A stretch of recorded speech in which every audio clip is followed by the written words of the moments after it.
Samantala, 28 anyos na binata nakatakdang magpakasal sana sa January 25. Naku, na disgrasya. Nasawi sa isang vehicular accident sa San Nicolas, Pangasinan. Detalye ng balita mula kay Freddy Pajardo, RS38, Masantosyo, Kabasani, Chagamin sa ating mga kababayan dyan sa Pangasinan. Freddy. Ilang araw na lamang at magpapakasal na sa darating na January 25, araw ng Sabado, sa kanyang kasintahan ang biktima. Subalit sa isang iglap ay nasawi ito sa aksidente sa motorsiklo sa San Nicolas, Pangasinan.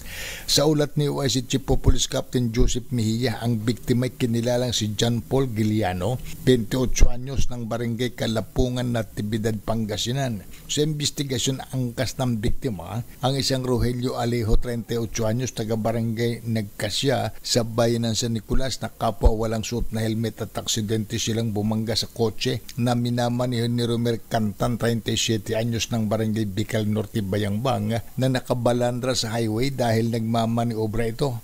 Sa lakas ng impact ay tumila po ng dalawang sakay ng motorsiklo at napuruan si Giliano. Nakapwa sila dinala sa paggamutan, subalit binawian ang buhay si Giliano habang ginagamot ng mga doktor. Kapwa nagpositibo sa alcohol breath ang mga ito. Ang driver ng kotse ay nasa kustodiya ngayon sa Nicolas Police Station para sa kaukulang disposisyon.